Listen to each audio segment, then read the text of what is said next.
بسم الله الرحمن الرحيم۔ السلام علیکم دوستوں، جیسا کہ ہم سب دیکھتے ہیں آج کل ہمارے معاشرے میں بے حیائی کتنی زیادہ بڑھتی جا رہی ہے۔ آج کل کے لڑکے لڑکیاں ماڈرن بننے کے چکر میں غلط کاموں کی اور جا رہے ہیں۔ پہلے تو یہ چھوٹے چھوٹے غلط کام کرتے ہیں، پھر یہ بڑے بڑے غلط کام کرنے لگتے ہیں۔ آج کل جو سب سے بڑا گناہ ہو رہا ہے وہ ہے زنا۔ آج ہم اسی بارے میں بات کریں گے۔ سب سے پہلے جانتے ہیں کہ زنا ہوتا کیا ہے۔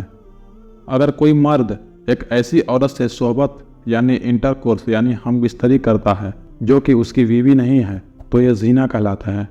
زنا صرف ساتھ سونے کو ہی نہیں کہتے بلکہ کسی نامحرم کو چھونا بھی زنا کہلاتا ہے۔ زنا کی کئی قسمیں ہوتی ہیں، جیسے آنکھوں کا زنا، کسی نامحرم عورت کو دیکھنا یا کچھ بے حیائی دیکھنا آنکھوں کا زنا کہلاتا ہے۔ اسی طرح کسی نامحرم عورت سے بات کرنا منہ کا زنا کہلاتا ہے۔ زنا کو اسلام میں ایک بہت بڑا گناہ مانا گیا ہے اور اسلام میں زنا کرنے والوں کو دنیا میں بھی سزا بتائی گئی ہے اور مرنے کے بعد بھی اللہ تعالیٰ اس کی سخت سزا دیں گے۔ زنا کے بارے میں کچھ حدیث اور قرآن کی آیت میں بتائی گئی ہے۔ حضرت محمد صلی اللہ علیہ وسلم نے فرمایا، شرک یعنی اللہ کے ساتھ ساتھ کسی دوسرے کی عبادت یعنی پوجا کرنا۔ اس کے بعد اگر اللہ کے نظر میں سب سے بڑا کوئی گناہ ہے تو وہ زنا کرنا ہے۔ اور جب کوئی مرد اور عورت زنا کرتا ہے تو ایمان ان کے سینے سے نکل کر سر پر سائے کی طرح ٹھہر جاتا ہے۔ اللہ پاک قرآن میں فرماتا ہے، اور زنا کے پاس بھی نہ جانا، بے شک وہ بے حیائی اور بری راہ ہے۔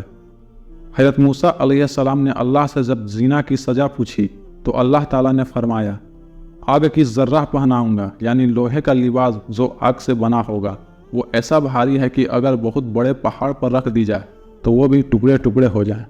اور ایک حدیث میں آیا ہے کہ اگر زنا کرنے والا شادی شدہ ہو تو کھلے میدان میں پتھر مار مار کر مار ڈالا جائے، اور اگر کنوارا ہو تو 100 کوڑے مارے جائیں۔ آج کل دیکھنے میں آیا ہے کہ زنا کے گناہ میں بہت سے لوگ شامل ہیں، چاہے لڑکا ہو یا پھر لڑکی، اور بڑے گناہ کو گناہ بھی نہیں مانتے ہیں۔ اس گناہ کو بڑھاوا دینے میں سب سے بڑا ہاتھ آج کل موبائل اور ٹی وی کا ہے۔ ان سب میں انسان بےخودہ چیزوں کو دیکھتا ہے اور پھر اس پر عمل بھی کرتا ہے۔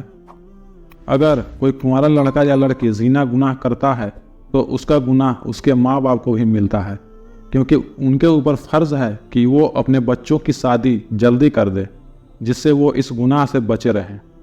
اللہ نے قرآن میں فرمایا کہ پاک دامن لڑکی کے لیے پاک دامن لڑکے بنائے گئے ہیں، اسی طرح پاک دامن لڑکے کے لیے پاک دامن لڑکی بنائی گئی ہے۔ اس کا یہی مطلب ہے کہ اگر آپ کو نیک بیوی یا شوہر ملا ہے تو آپ نیک ہیں، اگر ایسا نہیں ہے تو آگے آپ کو سمجھانے کی ضرورت نہیں، آپ سمجھ سکتے ہیں۔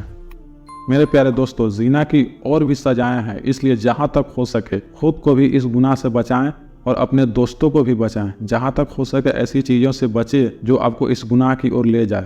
اگر آپ کا کوئی دوست اس گناہ میں ہے تو اسے بھی سمجھائیں، اور ہو سکے تو نماز قائم کریں، کیونکہ گناہ سے بچنے کا سب سے بڑا طریقہ نماز ہے، اور دین کی راہ پر چلیں۔